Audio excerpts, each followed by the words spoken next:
Adesso, dopo una brevissima introduzione di Manuela Moschella e di Stefano Marmi, su Manuela Moschella e Stefano Marmi, inizieremo appunto con le presentazioni in inglese. Manuela Moschella, as I said, is associate professor here, and she focuses on politics of change in international economic governance and on the determinants of macroeconomic and financial regulatory choices at the domestic, European and international level. These are her research interests. She is author of many scientific articles in very important international journals like Comparative European Politics, Journal of Common Market Studies, Journal of European Public Policies, and I don't continue. There is a long list of important journals. Very important. I would like to stress that she's the co-editor of the 2013 Handbook of Global Economic Governance for Routledge, and recently author of Governing Risk for Palgrave.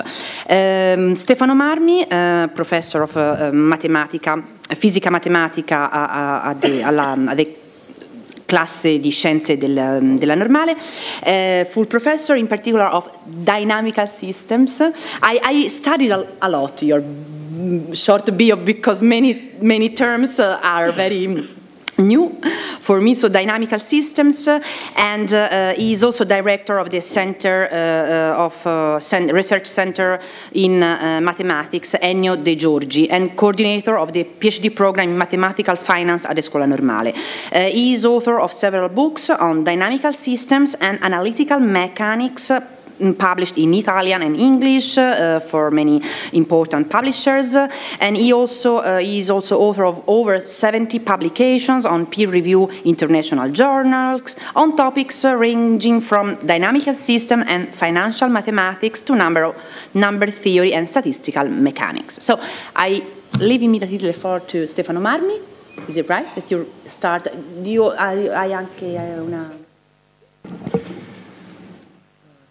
So first of all, I want to say that I just prepared a few slides, mostly to show a few pictures, a couple of quotes, and some graphs.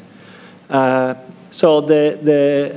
I also want to acknowledge the help which I received from Jacopo Raffaelli, who is sitting here, and he is one of the PhD students in financial mathematics at the Scuola Normale. So thank you. Okay, so. The idea is to start talking about the financial crisis with a fantastic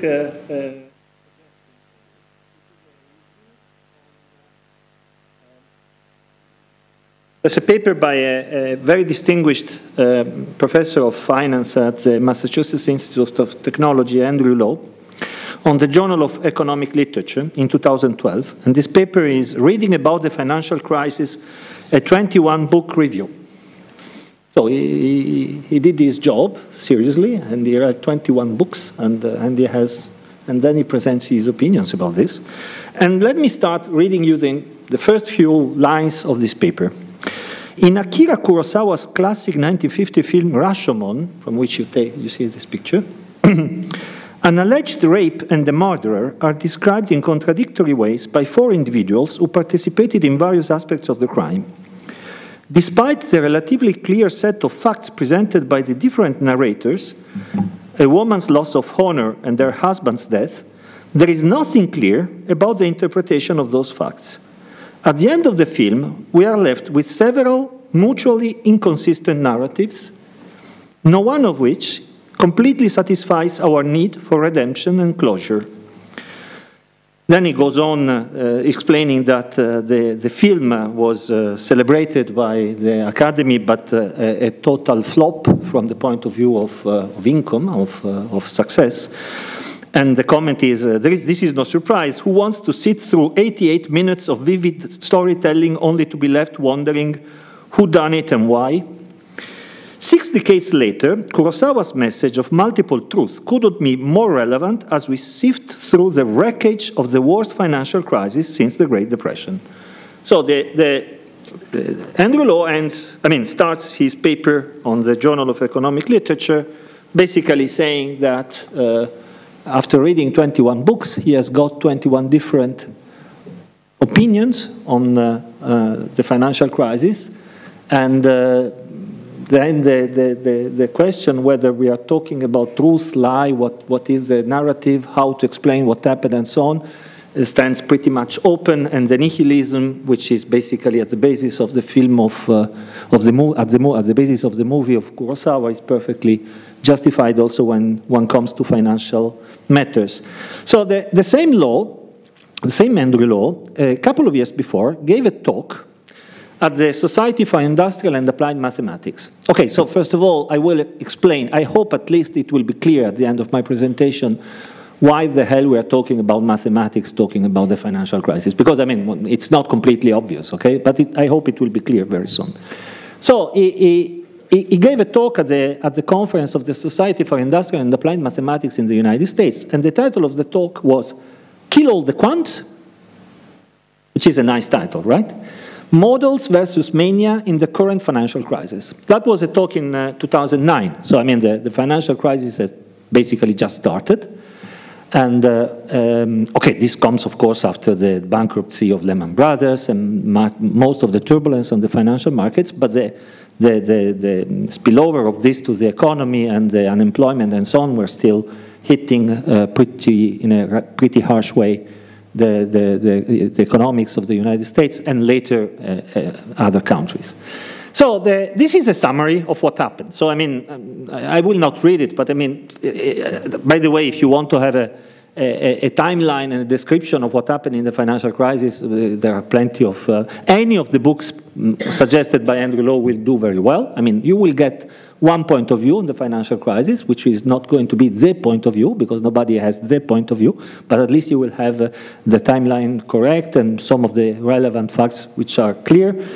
Basically, the narrative here explains with a few bullet points the role played by securitization and by one of the main principles in finance, which is really the spreading of risk from one entity to several financial entities, because which is, by the way, a very good idea. Okay? I mean, it's a fundamental idea of finance and has helped economics and everybody a lot, okay? Insurance is a little bit in the same spirit. I mean, you have a risk and you pay a little bit of money and then you have some sort of risk sharing with a large entity which will help you in case of need. So, I mean, there are many, many positive things in this. Then, of course, the point is that this became very sophisticated, and the main point about the origin of the financial crisis, as it is usually described, has to do with the excess of securitization and excess of confidence in quantitative models underlying this for the real estate market in the United States, and the belief that the real estate market in the United States was basically always going up, which of course wasn't the case, and which originated a lot of the trouble. So after what happened in these slides, he has the Hall of Shame. And in the Hall of Shame, you see many, many different agents: homeowners, commercial banks, investment banks, mortgage lenders, brokers, servicers, trustees, credit rating agencies, which are among the big names which have been going through the crisis in the smoothest way. It's quite unbelievable. Insurance companies, investors, regulators, government-sponsored enterprises, and politicians.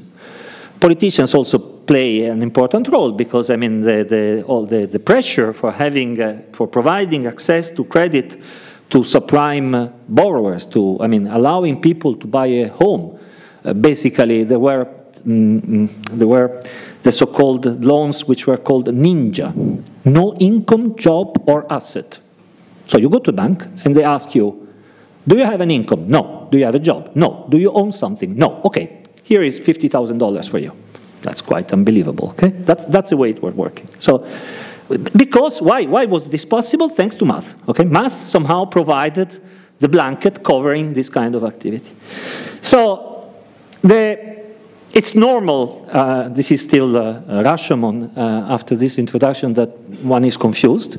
And the 21 books show that the confusion is not only if you listen to a 5 minutes presentation, it's a confusion also if you really work on the subject. And there is, of course, an ingredient which one shouldn't forget. Well, I like movies a lot, so I mean, I suggest, if you haven't seen them, that you see both Wall Street 1 and Wall Street 2. You have a fantastic Michael Douglas in both movies. In the first movie, there is a which is just a few, which was, I mean, it appeared, it was, it went to the movie theaters just a few weeks before the Black Monday of October 19th, 1987, where the stock market lost 22% in one day. This is just a few weeks after the first Wall Street. In the first Wall Street, Gordon Gekko, which is the character played by Michael Douglas, makes a very famous speech celebrating greed. And says, the point is, ladies and gentlemen, that greed, for lack of a better word, is good. Greed is right. Greed works. Greed clarifies, cuts through, and captures the essence of the evolutionary spirit. Greed, in all of its forms, greed for life, for money, for love, for knowledge, has marked the upward surge of mankind. Okay, it's a celebration of greed, but it's not a random one, okay? And it doesn't only put money, it also puts a lot of other important things. The same character, 30 years later, in the movie, gives a speech. The first speech was given to an assembly of shareholders of a company that he wanted to control. The second speech is given to a graduation class of students in some business school or something like that. So he's speaking to students. And the guy gives this speech and says, someone reminded me the other evening that I once said greed is good. Now it seems it's legal. But folks, you know, it's greed that makes my bartender buy 3 houses he cannot afford with no money down. So this is a relationship to a ninja, which is actually not really a ninja because the bartender, after all, has a job. So it's a Nia. The J is not there. And it's greed that makes your parents refinance their $200,000 house for $250K, and then they can take that extra $50K and go down to the shopping mall and they buy a plasma TV, cell phones, computers, and an SUV. And hey, why not a second home, and so on and so on. And then he gets at the end to the explanation of what makes this possible. They got all these fancy names for trillions of dollars of credit, CMOs, CDOs, SIVs, ABSs. You know, I honestly think there's maybe only 75 people in the world who know what they are, but I will tell you what they are. They are WMDs, weapons of mass destruction. Well, this idea of talking financial derivatives, of defining them weapons of mass destruction, is not an idea of the sceneggiatore? Screenplayer of the movie, but it's actually a quote of the, I think, 3rd richest person in the world, Warren Buffett, and the only one who became so rich just, I mean, as a trader, just as an investor, who defined many years ago the financial derivatives as weapons of mass destruction. Okay, very briefly, this is a graph of the weapons of mass destruction. So it's the notional amount outstanding of global derivative markets. It's a graph starting in 1998. So this, just to explain, and I will try to be very quick, I'm sorry, but I mean, in 5 minutes I should be done.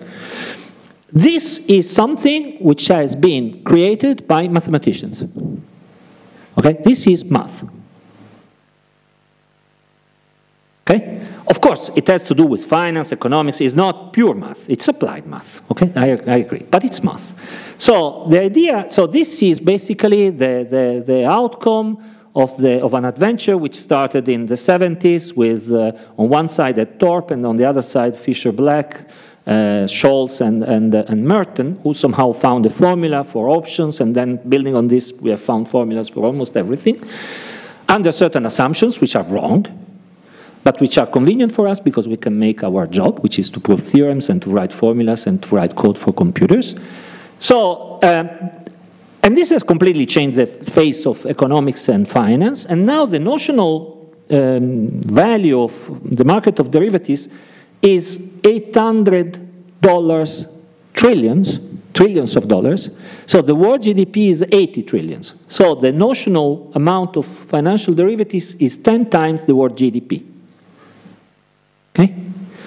So just to give an idea. And as you see, things became a little bit less exponentially growing. I mean, after the crisis, you can see it in the graph, because basically in 2007, 2008, you reach the peak, and then after that, you more or less stay at that level. But it's not math only this. You have math in the underlying the trading. And trading is today something which is, I mean, breathtaking. So this is a table from the Bank of International Settlements, which tells you what is the size of the foreign exchange market. So every day, $5 trillion are exchanged on foreign exchange. I mean, just you know, changing euros in dollars, dollars in yen, yen in rubles, rubles in whatever. I mean, just currencies. Which means that in 16 days, the amount of the world GDP has gone around nominally between people just in the foreign exchange market. Of course, everything here is regulated. Well, sorry. This is actually not a very regulated market, but everything here is dominated by algorithms, market making, computers. I mean, you can't do this just going to I don't know, in nearby the station and giving your passport and buy $50. This is peanuts. I mean, the bulk of this happens to be done in a computerized way and so on. Actually, talking about computerized trading, there is what is called algorithmic trading. So everybody has in mind the picture, at least everybody who is old like me, has in mind the picture of the markets where you had the agents crying for the prices, okay? That is basically, I think it still exists only to allow tourists to be happy and take pictures, but I mean, if it exists, and most likely the people who are there crying are just actors. But I mean, today the markets are basically completely computerized, and not only the markets are computerized, but most of the trading, most of the exchanges are dominated by algorithms, and basically 60% of the trades which happen every day in the markets in the United States, in Europe, and so on, is made by computers and by algorithms and by mathematical formulas dominating all this. And in particular, there is a branch which is called high-frequency trading, which also has grown a lot. It would open another question about financial crisis, because you have the big financial earthquakes, but there are also the high-frequency earthquakes like the flash crash. If you check on Wikipedia, you will see what it means. It happened on May 6, 2010. Basically, for no reason, the market lost 10% in seconds, which is quite shocking if you think about it.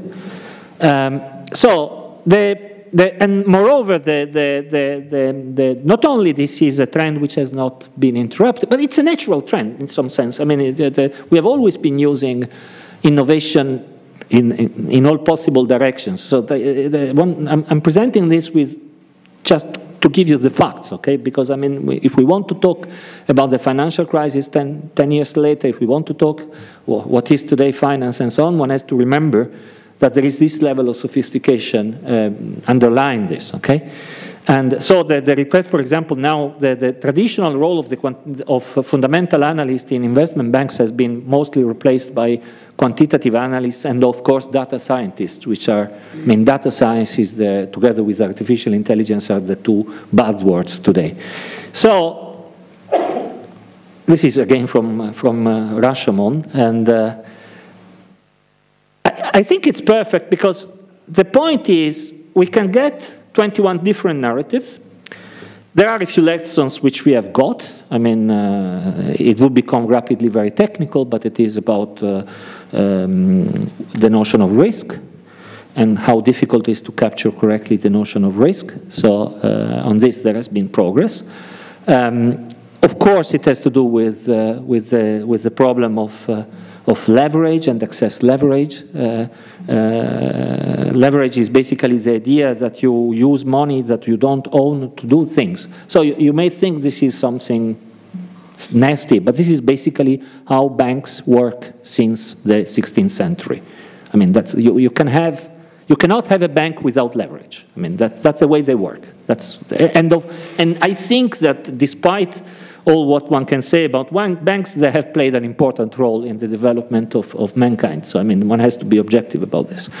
The point is to conclude that there is probably, and I think this is something that Manuela can explain much better than me, a clear mismatch between how do things really work and how do people talk about things. The problem is not only on mass media, but it can even be when we talk about regulators, when we talk about decision makers at the highest ranks in banks, when we talk about the Federal Reserve banks and so on. It's really a difficult thing. I mean, also because the technological innovation goes at a pace which is much faster than the pace which is possible for lawmakers, regulators, and so on. And it's very, very important that the two things find a common ground where they don't only meet, if you think of a bank, by aligning the particular interest. What I'm meaning is that the quants rarely have a lot of interest in explaining you all the possible shortcomings of their model. Because if they explain you that the model is so-so, you will go to the next quant who will not tell you this, and you will give the money to that guy. So there must be at some point a capacity also by decision makers of getting into technical terms, and a strong incentive for both of meeting on a ground which is not purely the ground of profit. Okay, so this is the only message I can give.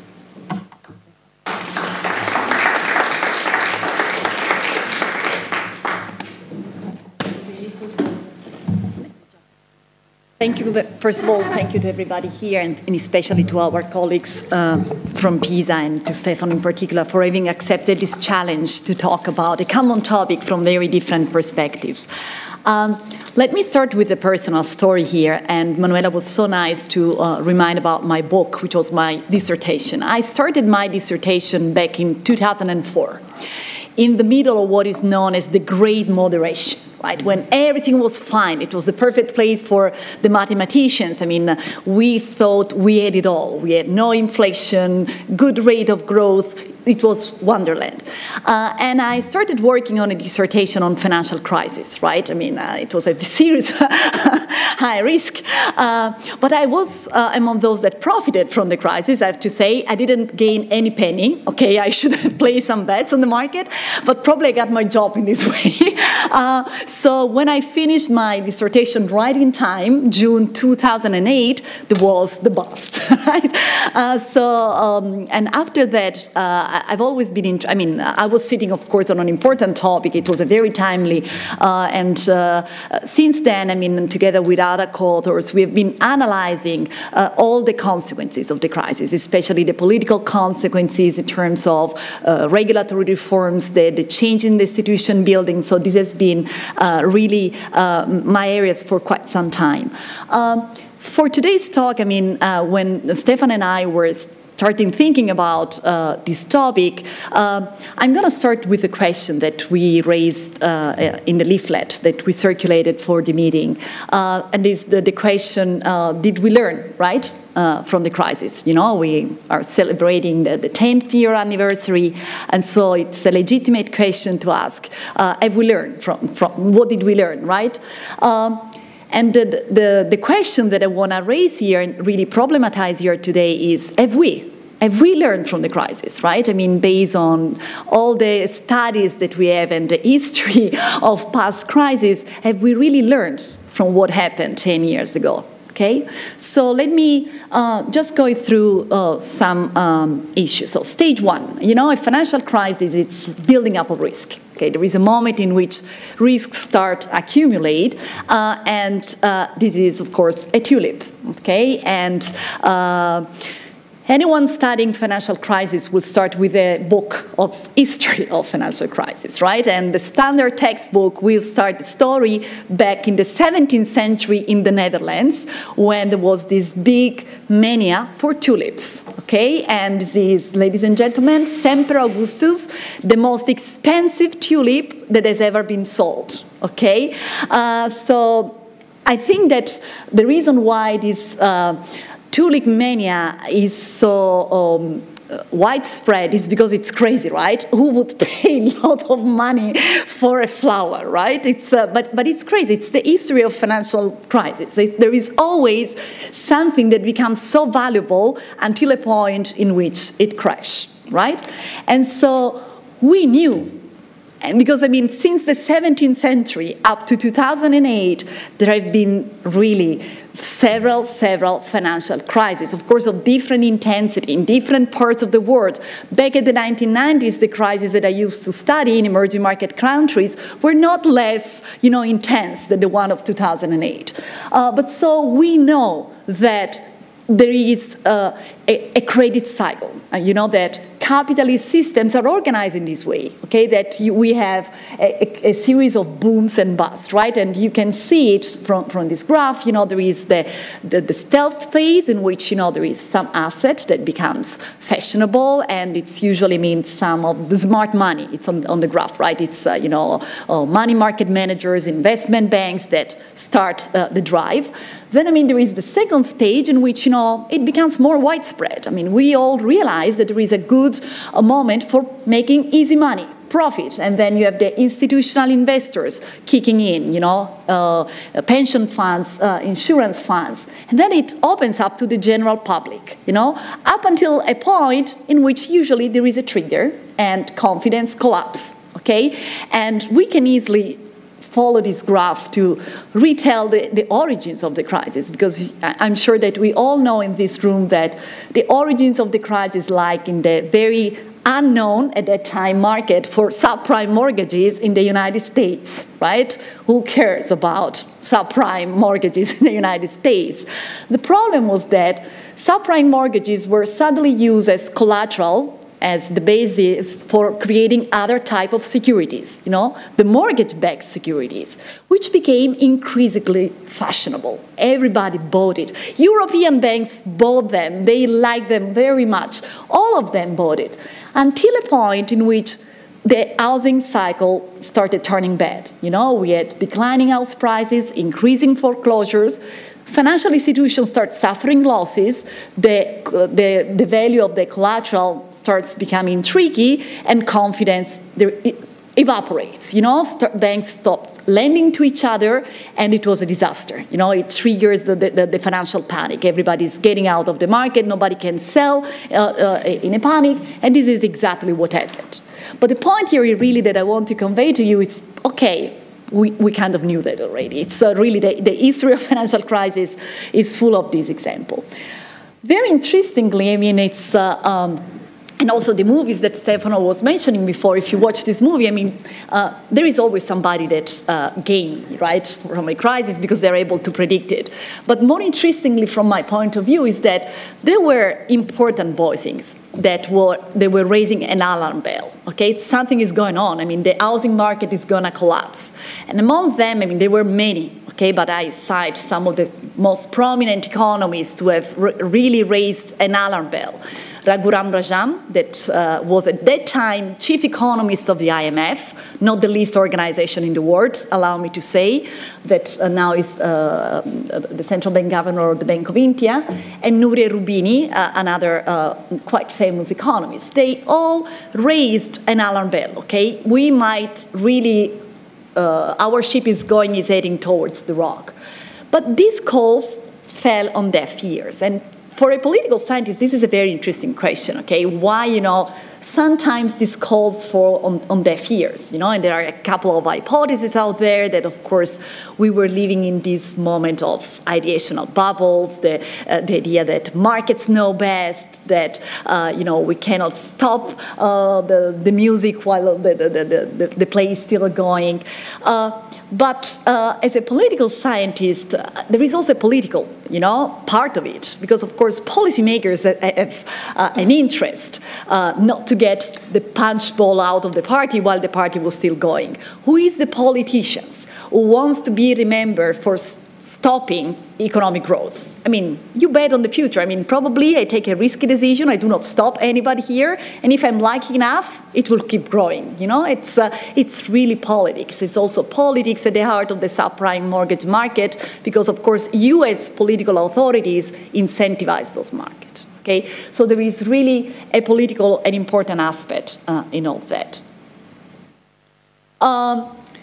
What was the main takeaway from the crisis? And going back to the question of the lessons learned from the crisis, exactly because there is these cycles of booms and busts, one of the major lessons is that we need counter-cyclical regulatory policies, okay? That we have to stop debt from growing in good times, but we also make sure that the leveraging does not play exactly at the moment in which the economy needs to recover, right? And so it's the idea, I think the image that is conveniently used is that of leaning against the wind. Okay, so when the economy is growing, we should make sure that debt is not accumulating. Well, I didn't put a graph in here, but you can easily use some of the same sources that Stefano was citing before. If you go and look in the Bank for International Settlement website and you look at the level of debt nowadays, it has not gone very much down as compared to the pre-crisis level. Okay, so that the BIS has again, I mean, has worn a very important alarm bell out there. That the level of debt is not significantly retrenched as compared to the pre-crisis period. But other than that, I have to be honest here, there have been several attempts, after the crisis, there have been a lot of regulatory initiatives aimed at re-regulating the banks, especially the big banks, the rating agencies, the hedge funds. I mean, there have been a whole wave of financial regulatory reforms, and I wrote macroprudential regulation is the new black. Okay, if you ever happen to talk to regulators or if you read them stuff, I mean, you will see that they continuously talk about macroprudential regulation, that at the end of the day is this idea of leaning against the wind. Okay, it's probably too soon to tell whether it works or not. It's one thing to write down on paper that we need counter-cyclical policies. It's another way to implement them. Exactly because then, I mean, we regulators and policymakers face the same problem that I mentioned before, that they have to lean against public pressure, and they have to be so strong as to take the punch bowl out of the party, right? So because the leaning against the wind is really about that. It's about stopping a credit boom from becoming too dangerous. Second stage, the crisis, the credit boom, the bust. Of course, we have to clean the mess. And this is, of course, an honor to our Pisa headquarters. And there are these two American tourists staring at our beautiful tower saying it must be a bank, because it's falling down. And this is exactly what happened in the early stages of the crisis. I mean, banks were significantly affected. Okay, they were the ones who really withstood a great amount of cost. It was not just in the US, it was in Europe. I mean, because sometimes we used to think about the US. Okay, we think about Lehman Brothers, we think about Bear Stearns, Citigroup, Bank of America. It was a complete reshape of the American banking sector, if you think about it. I mean, the all major investment banks that we used to know, they were reshuffled. They were supported by taxpayers' money. But it was inevitable. Okay, and of course, I mean, we can discuss about whether, the governments should bail out the banks, but the damage was so profound and the consequences would have been even more profound if policymakers would have not intervened. But since I want really to emphasize the point that it was not just the US, it was much more widespread. I mean, these are the estimate of fiscal costs of banking crisis in some European countries, okay, in the early stages, up until 2013. And you see that, of course, I mean, that the worst affected countries are Iceland and Ireland, where the fiscal cost, the taxpayers' money that was put in to save the banks amounted to around 40% of national GDP. Okay, so it was a very great amount of money. I'm very proud to say that Italy is not in this picture for two different reasons. That we had problems with other banks later on in 2015 because, as our former finance minister Tremonti used to say, our banks do not speak English. In the end, it turned out to be an advantage. But then, I mean, we suffered from the recession, right? The recession took a big toll on Italian banks. But also because even though the Germans may not like it, we did not bail out the banks as they did. Okay, so just to set the record straight, Italy have not spent as much money as Germans had on their banks. It was not just the politicians, so it was not just taxpayers' money. The crisis has been extremely tough also for independent regulatory agencies, and among them, central banks, of course, stand out. You know, you have here in these pictures, Ben Bernanke, the big picture. I did it on purpose, but Bernanke is bigger because they put much more money than the European Central Bank led by Mario Draghi. It's the classic image of helicopter money. I mean, they really pumped the economy to revitalize growth.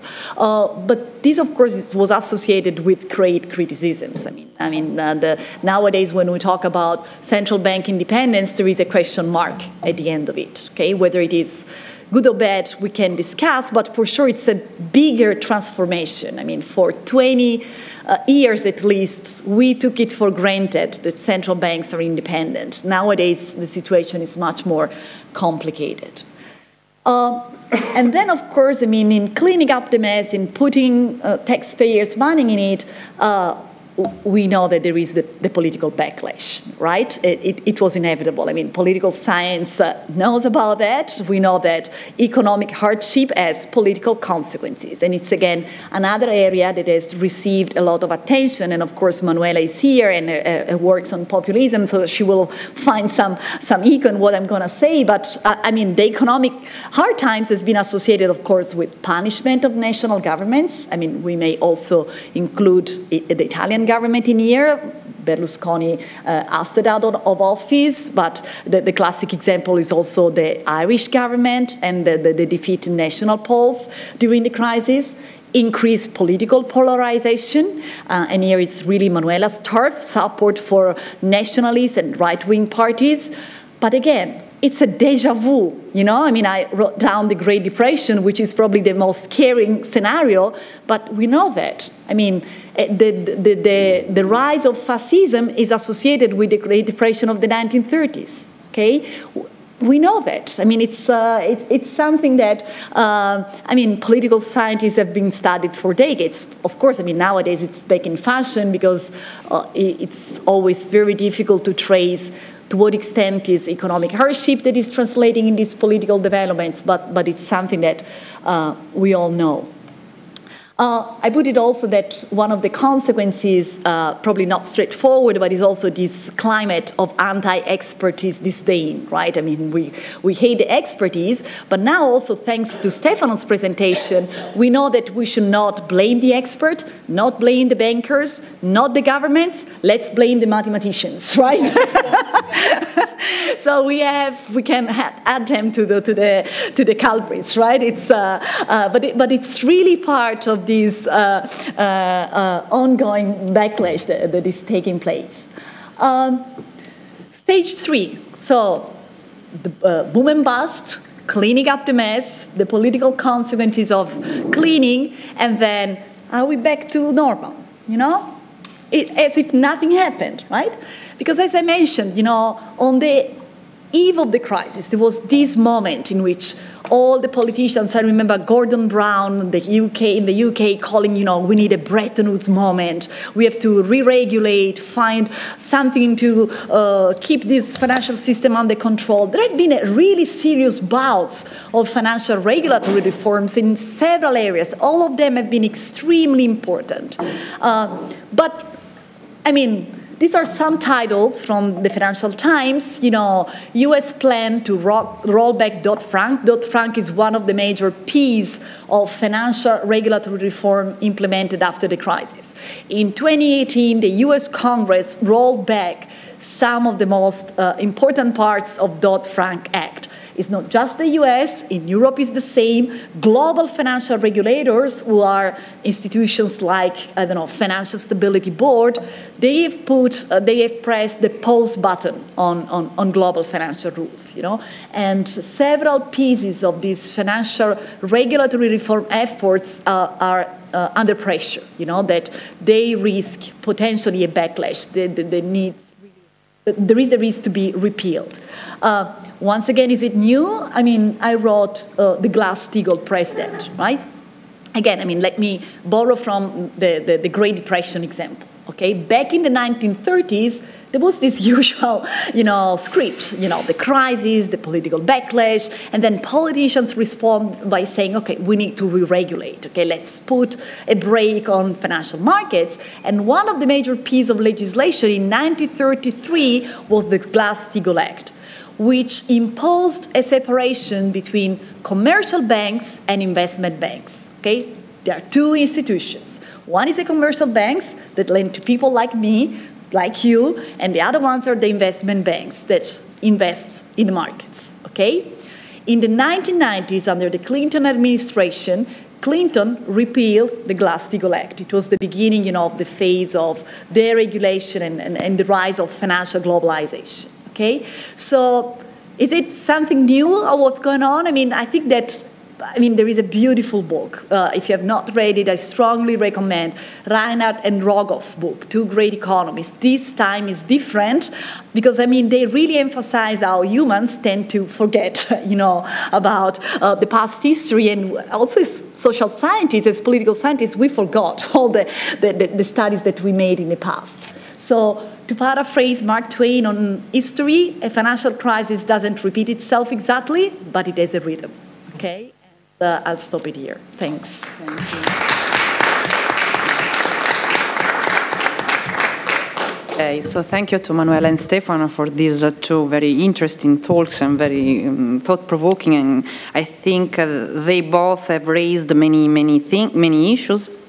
And so I would like to open the floor if there are questions or just curiosities. Yes, Mario?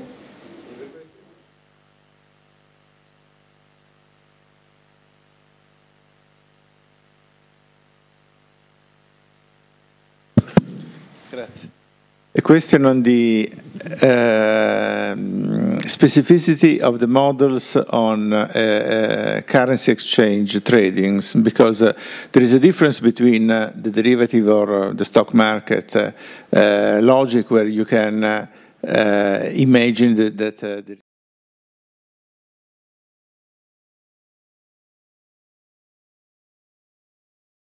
expect to win. In the case of exchange rates markets, the situation is a bit different, because there can be some movements of a currency above its purchasing power parity, as in the case of the strong currencies, but they tend to be limited in extent and maybe more short-term than long-term. So in a way, do you think, is this more of a zero-sum game? And if so, what is the difference in the mathematical shapes? So the mathematical models used tend to be defensive models, so that you are not losing off, so you buy dollars at the right time rather than at the wrong time. But do these models expect the possibility of net gains for the system as a whole? And is there any empirical experience on that?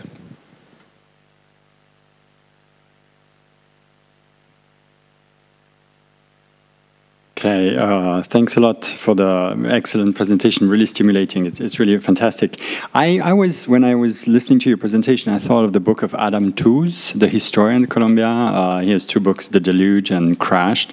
And what is interesting I read a review, I haven't read the book, so I need to get to the book. So, but what I took from the book is that you have the technical component, you know, how you take specific decisions that are that don't speak to the broad public, etc. All the things that you've described. But there is also another layer of those financial crises, which is the collapse of international orders and the spread of forms of conflict. So with the Great Depression, obviously the end of the internationalist dream of creating an order, and now also Adam Tooze notes that with the 2008 crisis, there were a series of, countries that were more hit than other, Hungary, and he connects to the rise of Fidesz and crisis and wars in Georgia, in Ukraine, etc. And it's true that we don't really live in a world where everything is fantastic, and with the identitarian politics, etc.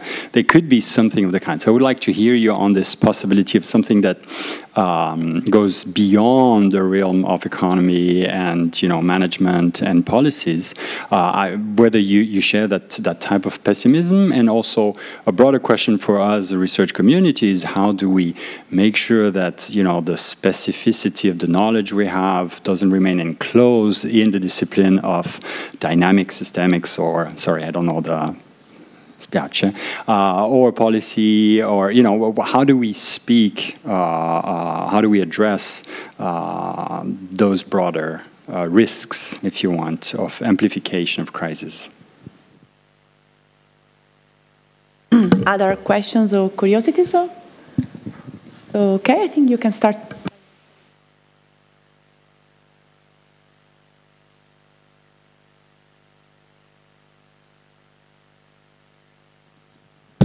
Concerning the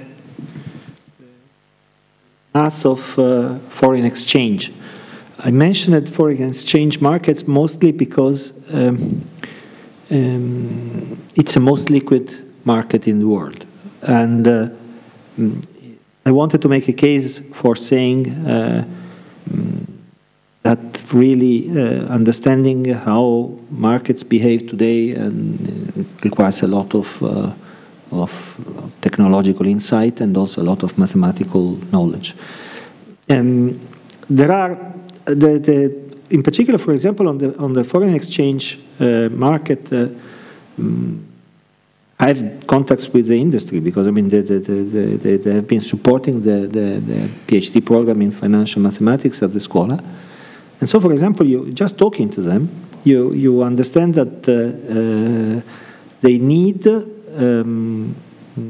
estimates of the volatility of the market on the time scale of a few hundred of millionths of second. So it's these kind of things which people don't necessarily have in mind. But this is the way it works. I mean, another thing is that the amount of leverage that usually is put on trading on the foreign exchange is huge. So if you just Google foreign exchange trading and so on, you will be redirected immediately to hundreds of brokers, many of them based in Cyprus, in Europe, or in other places, or in the Virgin Islands or whatever, which provide you possibility of trading with a leverage of 1,000.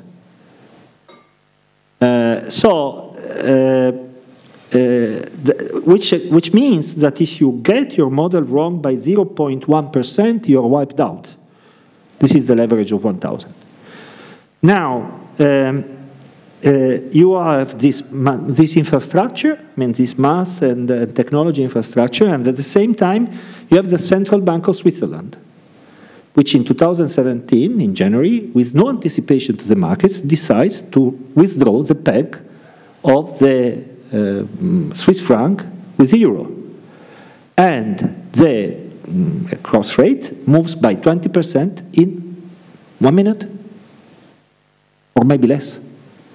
So, what can I say? It's like saying you give a toddler a Maserati and you ask him to drive on a highway. I mean, it's clearly completely nonsensical.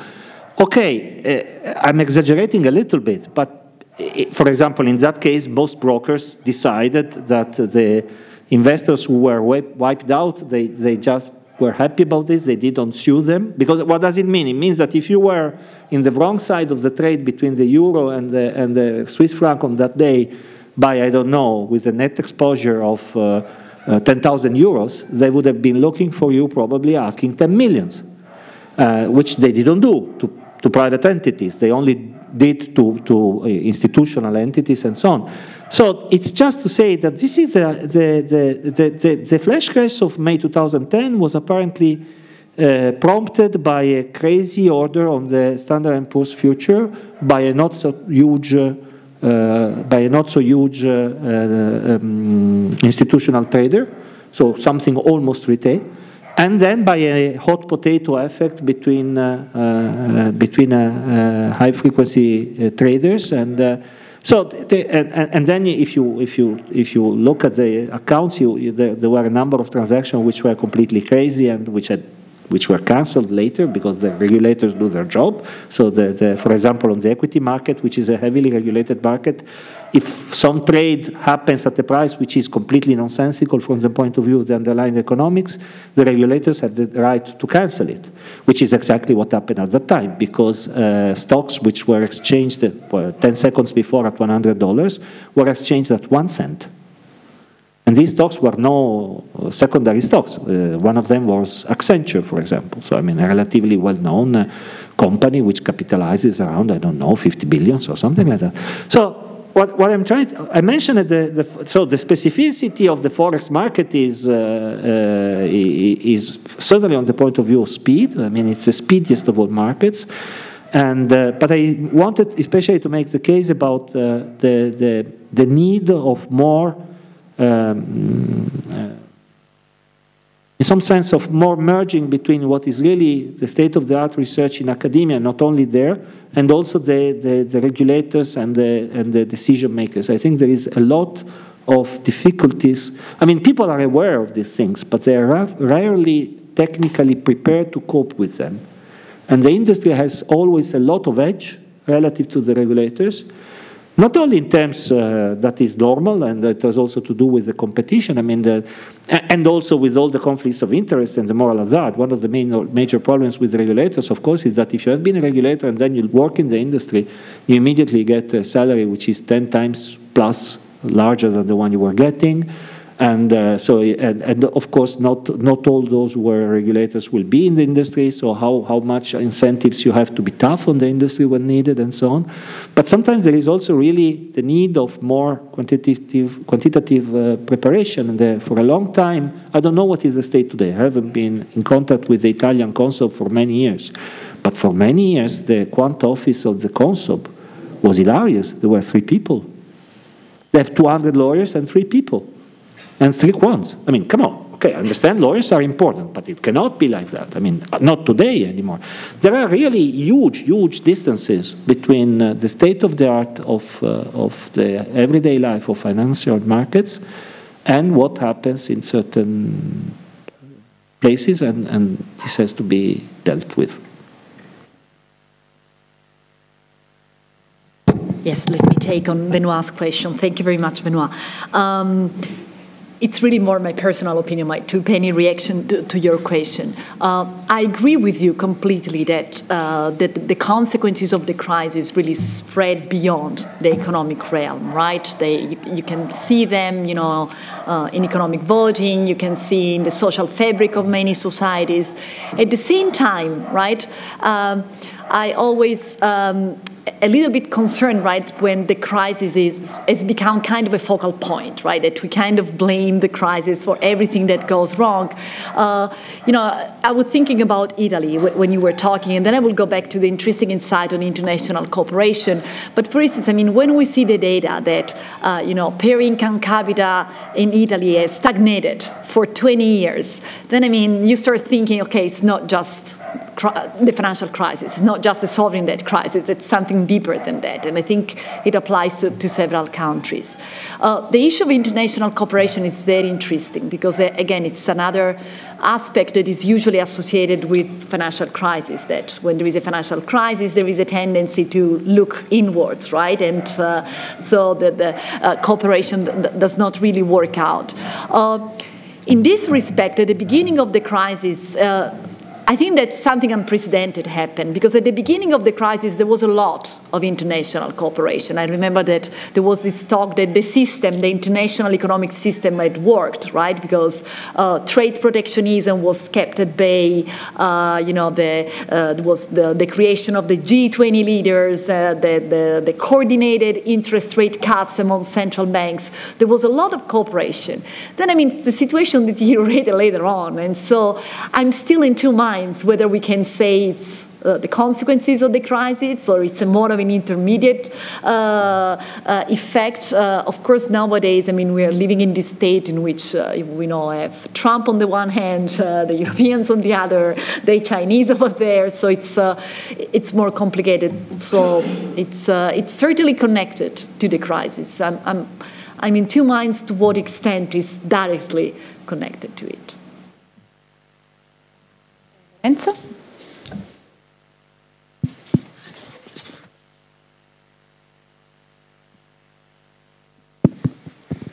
Hi, thanks.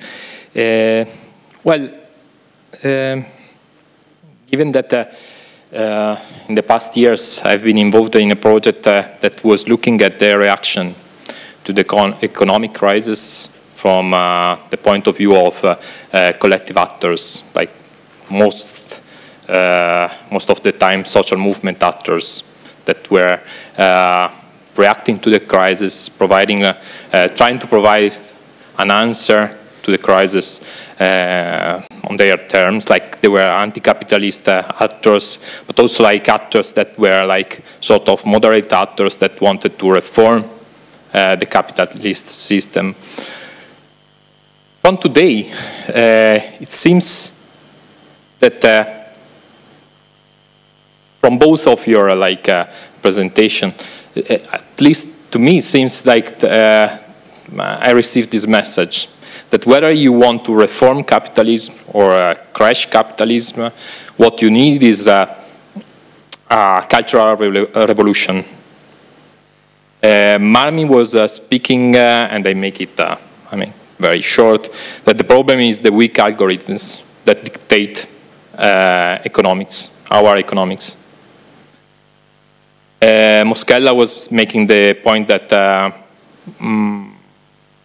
we knew already what was going to happen, and nobody did because there were reasons behind not to move forward any change of this path. So my question is really whether is cultural revolution what we need, whether we want to reform or crash capitalism? Add something, building on the question of from Lorenzo. I was thinking about indeed Lorenzo's project on austerity reactions and so on and so forth. So here we are a department where we mainly partly focus on social movements, civil society, and so let me say on this intermediate public sphere of discussion and on that is between politics and citizens, conceived in individual ways. And so when you were talking about the financial crisis, the several narratives that somehow very often no one contests, they are just there are several, but politicians, for instance, don't take the role of commenting on deciding or giving a direction on the basis of these several narratives. The question was, where are the politicians? Where is politics? And so I was wondering, probably, is it possible that we can say there is no politics regulating or willing to regulate finance? especially when everything is good, because there is not a public. So there is not a public that can put the decisions on these topics, since probably they are too sophisticated, too technical, so too difficult to be mobilized around. I was thinking about the TTIP, the European. I was focusing some years ago on the anti-TTIP campaign and the Europeanization of social movements that around this campaign actually was occurred. And I wrote a small piece underlying this great surprise. So wow, there is a Europeanization in spite of many things like technical issue, not very easily mobilizable, so trade between. There was a mobilization of civil society, and even more, there was a sort of Europeanization, and therefore people was able to made their claim against the TTIP heard by politicians, and also indeed actually the policy process was blocked somehow. And so my point is it possible that there is no politics there because there is no public, and therefore basically it doesn't pay off to focus, it's not electorally rewarding to focus on these technical issues, or it is just because people forget, as we know as social scientists when we do interviews, and one of our problems is that people forget. So when you ask about the past, actually you have to be to pay attention because people forget. So we as human, because we are greedy, greed as the movie was underlining, so when everything is fine, we forget, and we are fine with forgetting things. So this is my reflection.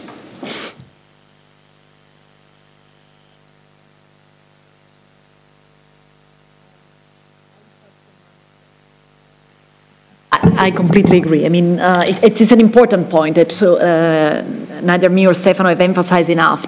That probably one of the problems in the regulation, right, in financial regulation, is that there is no sufficient public oversight. This was amply recognized that before the crisis, I mean, financial regulation was decided by bodies that nobody have ever heard of, you know, the Bank for International Settlement, the Financial Stability Board, or global regulators that meet outside any country. So there is really a problem. And also what you were reminding us, I mean, the technical expertise. You know, sometimes, I mean, if you have to go and look into the clauses of financial regulation, you need to have expertise to understand the capital requirements, the liquidity requirements. So it's a serious issue. The wave of regulation that followed the crisis is also very much a function of this renewed public oversight, because it's also probably the work that De Lorenzo is doing. I mean, after the crisis, there have been a lot of mobilization, you know, Occupy Wall Street, but people in the United States, all over the places, were starting lashing out at the bankers. And so, I mean, policymakers had to respond. They felt exactly the pressure. Then, of course, the question is that over time, I mean, this kind of pressure tends to fade away. So, but I think it's a very important point not to forget that there is this public pressure that probably will lead policymakers to act. Lorenzo raised a very difficult question, and it's something that it's always in the back of my mind. I do not have an answer. I'm going to tell you where I stand. A couple of years ago, it's a commercial. I published a book for Mulino in Italian about governare la finanza, in which I basically reviewed the politics, the policy of the regulatory effort. So what are the institutions that take the rules? How do they take the rules? What do they do? I mean, and the argument was that, I mean, that the international financial system is not ruleless. We have a lot of rules. We have a lot of institutions. It's not true that it's this area that is ungoverned, right? And I started from the assumption that we need to regulate. We can regulate, okay? So every time I presented these books around, inevitably somebody raised the question, but probably it's not enough to regulate, because regulations do not work, because if we have this inherent instability in the system, so what's the point? It means that they fail, right? So probably we should be more radical. You use the terminology of cultural innovation, but it is the same idea, right? We should probably, you know, reset the whole system and probably make things simpler. On the other hand, and it's probably also something that Stefano want to say, that it's something that he already raised in his presentation. I mean, finance has been an incredible engine of growth, right? And it's probably also this inherent instability that is a source of innovation that has allowed, you know, economies to keep on growing. So it's a very, very difficult question. I mean, what do we need? I mean, I think we already need a lot of institutions and rules that regulate. I don't know if we have to be more radical and change our mindset. So probably the only alternative would be really to kind of reset the whole system. But I don't know really where to start and how to think about that. And on the other hand, I mean, we should really not forget that for all the instability, right, at the end of the day, I mean, there have been an incredible amount of growth, and it has been led by finance. Yes, I agree with Manuela. Actually, Moschella. I'm afraid I didn't make my case very clearly.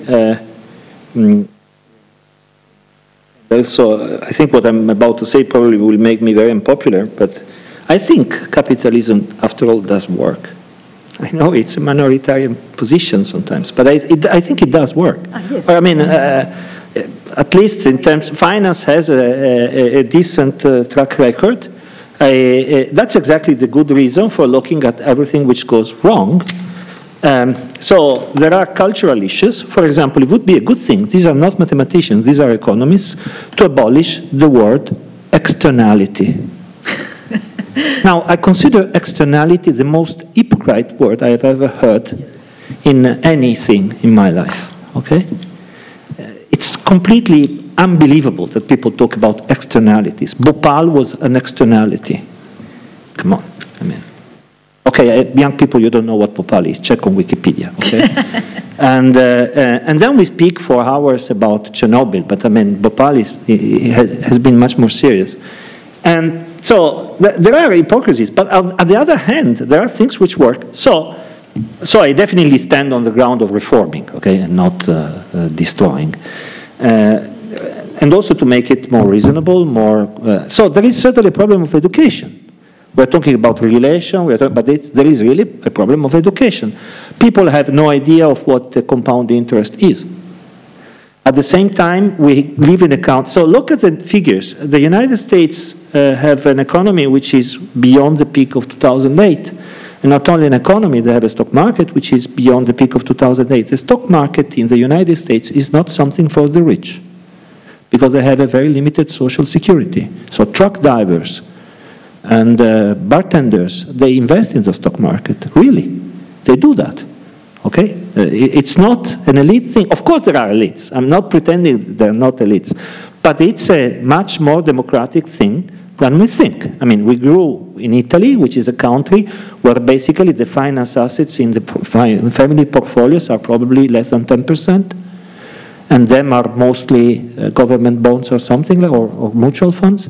The amount of finance assets in the average American family is probably 50 or 60%, and this is not the result of the skewed distribution of wealth, which is there, no question about it, and which is growing, which is a sign that not everything is going well. Actually, there are many things which are not going well. So inequality is a good thing to discuss.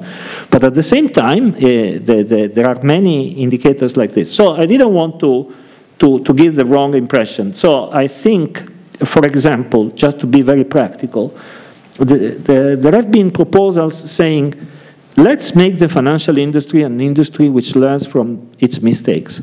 So when there is an air crash, everything has to be disclosed. Okay? Well, if there is a plane, like it was in Ethiopia a week ago, very quickly there are a number of informations which are mandatory to made available to experts. There is an international committee going there. Everything becomes transparent and so on. This is not the way finance works. This is very bad. And it doesn't work this way, basically because people think of externalities. But I mean, the financial crisis killed many more people than the air crash in Ethiopia a week ago. Not 150 people, it probably killed thousands or tens of thousands of people died by losing job, by despair. There were, even in Italy, when it arrived, many entrepreneurs, little entrepreneurs, who committed suicide. Okay, so this is, by the way, a good number of them committed suicide because the Italian government doesn't pay in due time. Okay, so let's remember what are the terms of equation in this country.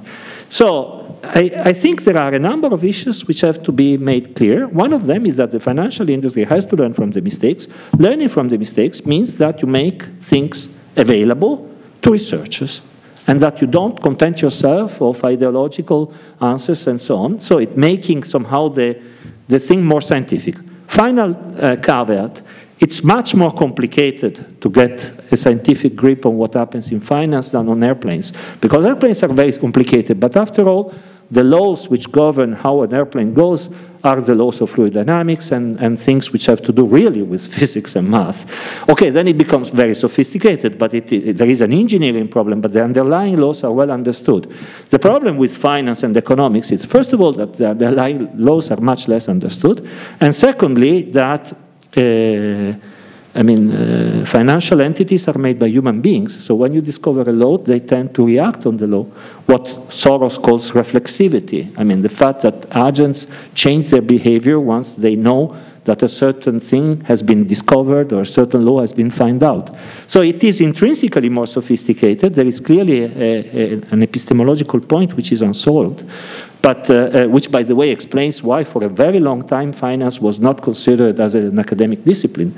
I mean, still 30, 40 years ago, studying finance for an economist was sort of rated B or rated C. It was not considered as a proper academic subject. It has become a proper academic subject, if it has, only in the last 20 years or so, 30 years or so.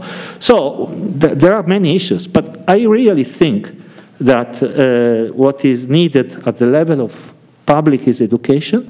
At the level of decision makers is more scientific knowledge and a lot of transparency in general, more transparency, especially when things go wrong. So the data and many more should be made available to researchers, and one should not just make things sometimes too political. I mean, there are also really some things which could be analyzed following the best scientific practices, and this already would make progress. I don't think it would be the solution for everything, but it would be a substantial progress. So if there are no other questions, I would like to thank both of our speakers for being so clear and inspiring. And next time we will meet again on the 16th of May in Pisa with Benoît e Anna Magnetto talking about diplomazia e risoluzione dei conflitti nel Mediterraneo orientale, antichità e mondo arabo contemporaneo. Grazie a tutti, a presto.